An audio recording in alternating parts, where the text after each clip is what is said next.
कल की कथा में द्वारा किस प्रकार भगवान विष्णु द्वारा ऋषि दधीचि के साथ में युद्ध का माहौल बनाया जाता है और उसके पश्चात जब दधीचि ऋषि ने विष्णु जी द्वारा उत्पन्न किए गए सभी गणों को नष्ट कर दिया अपने मात्र मंत्रों से ही, तो ऐसी स्थिति में भगवान विष्णु ने छू को, जो कि उनका परम भक्त था, उसको आमंत्रित किया और उसे आदेश दिया कि ऋषि दधीचि ने हमारे द्वारा उत्पन्न किए गए इतने सारे गणों को एक पल में ही अपनी मंत्र शक्ति से ही मार डाला है। ऐसी स्थिति में यह साबित हो जाता है कि ब्राह्मण ही सर्वश्रेष्ठ है। ऐसी स्थिति में आप तत्काल राजा होने के बावजूद भी इनको दंडवत प्रणाम करिए और इनकी शरण में जाइए, तभी आपका कल्याण है। परंतु इसी युद्ध के बीच में एक ऐसी घटना घट गई जब ब्रह्म ऋषि दधीचि को भी क्रोध आ गया कि विष्णु जी स्वयं भगवान शिव के भक्त होकर के हमारे ऊपर गणों से युद्ध करने का ये जो दबाव डाल रहे हैं। ऐसी स्थिति में उन्होंने कहा, ठीक है, तुमने इन गणों को हमारे ऊपर छोड़ा है, अब शिव गण ही तुम्हें पराजित करेंगे, तभी तुम्हारा अभिमान टूटेगा। और जाओ, एक दिन ऐसा आएगा कि ये सारे देवताओं को भगवान शिव के गण मार कर भगा देंगे। तो इसी श्राप के कारण भगवान विष्णु के साथ में वीरभद्र का युद्ध होता है। ये आपने कहानी ब्रह्मा जी के मुख से सुनी, जो वो अपने पुत्र नारद को सुना रहे थे।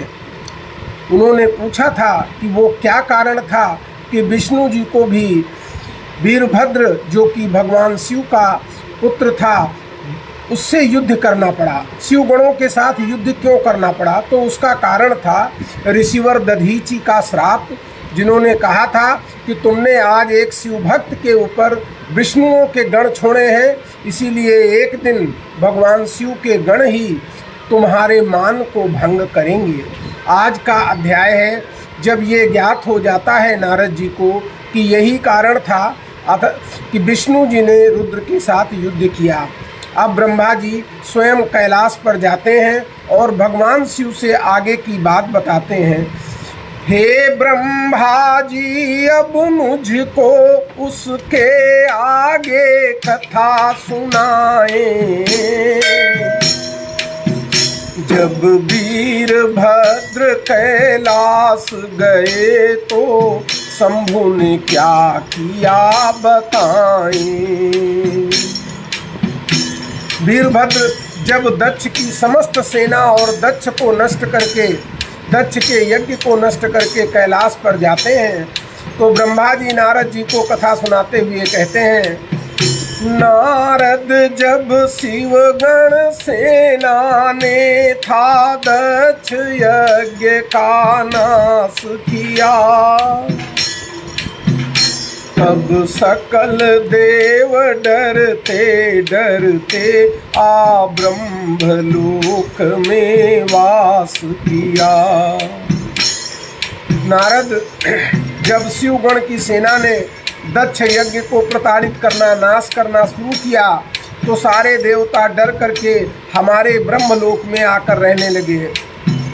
मेरी स्तुति करके मुझको सारा वृत्तांत बताया था, तब दक्ष पुत्र के हित कारण मैं विष्णु लोक में आया था। जब मुझे पूरी बात ज्ञात हुई, ब्रह्मा जी कह रहे हैं, तो मैं अपने पुत्र दक्ष के हित के लिए विष्णु जी के पास पहुंचा। हम सब देवताओं ने विष्णु जी से निवेदन किया, हम सब ने किया निवेदन, मिल कुछ ऐसा कर दो नाथ मेरे, हो यज्ञ पूर्ण और दक्ष जिए, उसके मन का अभिमान मरे। हम सब लोगों ने जाकर विष्णु जी से निवेदन किया कि हे नाथ, आप कुछ ऐसा कर दो कि दक्ष का यज्ञ पूरा हो जाए और दक्ष जीवित हो जाए तथा दक्ष के मन में जो भगवान शिव के प्रति घमंड है वो भी मर जाए। उस क्षण विष्णु जी मन ही मन शिव जी का चिंतन करते हैं, फिर कहते हैं शिव जी के प्रति अपमान नहीं सह सकते हैं।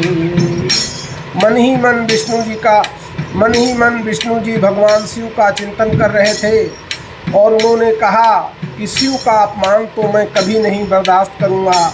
अब केवल भगवान शिव की इच्छा से ही दक्ष का उद्धार हो सकता है, अन्यथा उसका अपराध कोई टाल नहीं सकता। अब केवल शिव ही चाहे तो उद्धार दक्ष का हो सकता, अन्यथा किसी भी कारण से अपराध न उसका टल सकता। मैं कुछ नहीं कर सकता, वो भगवान शिव का द्रोही है, इसीलिए अब आपको जो करना है वो भगवान शिव से ही निवेदन करें। शिव के जाकर के चरण पकड़ लो, वो सब कुछ कर सकते हैं। हम सब तो उनके बालक हैं, केवल विनती कर सकते हैं। विष्णु जी ब्रह्मा जी से कहते हैं कि जाकर भगवान शिव के चरण पकड़ लो, वही कुछ कर सकते हैं। हम सब तो उनके बालक हैं, उनसे केवल विनती ही कर सकते हैं। यद्यपि अपराध बड़ा है, पर यदि शिव प्रसन्न हो जाते हैं, सारा जग उनकी संतति है, मान नरम पड़ जाते हैं। यद्यपि दक्ष का अपराध बहुत बड़ा है, परंतु यदि भगवान शिव को किसी तरीके से प्रसन्न कर लिया जाए तो वो सारे संसार को अपना संतति, अपना पुत्र मानते हैं, इसीलिए वो नरम पड़ सकते हैं। अपने बालक से गलती हो तो बाप माफ कर देता है, वैसे ही जगत पिता शिव भी सारे संकट हर लेता है। जिस प्रकार अपने पुत्र से हुई अपराध को पिता क्षमा कर देता है, वैसे ही जगत पिता शिव भी अपने पुत्रों के संकटों को तुरंत हर लेते हैं। हम सब सूर के संग विष्णु देव फिर शंभु लोक में आते हैं, आते ही हम सब सूर अज हरि शिव चरणों में गिर जाते हैं। हम सभी देवताओं के संग विष्णु देव को लेकर शंभु के लोक में आ गए और आते ही हम सब उनके चरणों में गिर पड़े और निवेदन क्या करते हैं, हे शंभु आपकी कृपा बिना अपराध मुक्त ना होंगे हम, बालक हम सभी आपके हैं, दो दंड उसे भोगेंगे हम। हे भोलेनाथ, आपकी कृपा से ही हम अपराध मुक्त हो सकते हैं। आपके बिना भी हम दक्ष के यज्ञ में गए थे, ये मेरा बहुत बड़ा अपराध हो गया है, परंतु हम तो आपके बालक हैं, आप जो चाहें दंड निर्धारित कर दें, हम भोगने के लिए तैयार हैं।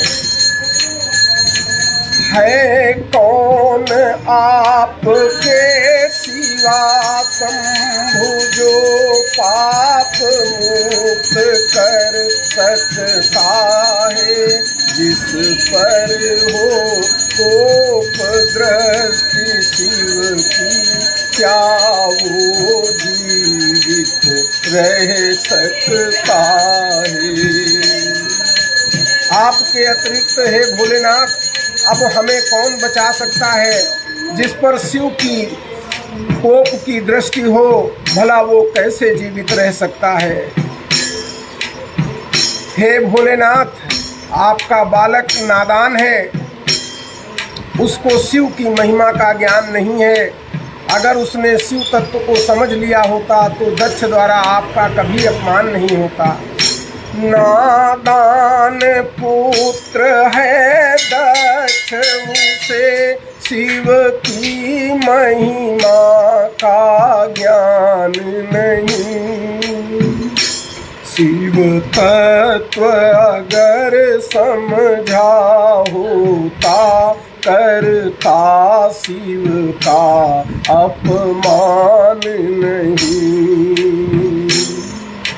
अगर उसे शिव तत्व का ज्ञान होता तो वो आपका अपराध कभी नहीं करता। अब शरण आपकी आए हैं, चाहे दो दंड बचा लो या मुझको उपाय वो बतलाओ, जिससे हो क्रोध शांत प्रभु का। अब हम सब आपकी शरण में आए हैं, मुझे वो उपाय बताइए जिससे आपका क्रोध शांत हो। ब्रह्मा जी जाकर के भगवान भोलेनाथ को कैलाश पर विष्णु जी और बाकी अन्य देवताओं के साथ मिलते हैं और उनसे दंडवत प्रणाम करके निवेदन करते हैं कि हम सब तो मूर्ख हैं, अज्ञानी हैं, आपके द्वारा ही उत्पन्न किए गए हैं। ये सारा संसार आपका पुत्र ही है, आप कैसे उन पर कृपा नहीं करेंगे। आपकी लीलावश ही दक्ष द्वारा आपका अपमान किया गया है, उसे समुचित दंड भी आपके द्वारा ही दिया गया है। अब कृपा कराने के लिए हम किसके पास जाएं? हम सब तो सामर्थ्यहीन हैं, आपकी ही कृपा से दक्ष पुनः जीवित हो सकता है। तो कुछ ऐसी कृपा करें जिससे आपका क्रोध शांत हो और दक्ष पुनः जीवित हो जाए। इसके अतिरिक्त दक्ष का यज्ञ भी पूर्ण हो जाए। ये बातें कह करके सारे देवता शांत हो जाते हैं। तो कल की कथा में आप सुनेंगे भगवान शिव द्वारा दक्ष को जीवित करना। आप सुन रहे हैं ज्योतिर्लिंग शिव मठ से शिव महापुराण की कथा। प्रत्येक दिवस आप एक पाठ भोलेनाथ के शिव पुराण का सुनते हैं, जिससे प्रत्येक दिन प्रातःकाल आप फेसबुक पर, सायंकाल आप उसे यूट्यूब पर और किसी भी समय उसे हमारी वेबसाइट ज्योतिर्लिंग शिवमठ.in पर देख सकते हैं। तब तक के लिए हर हर महादेव, जय भोलेनाथ। कल पुनः आपसे मिलेंगे। अध्याय 41 रुद्र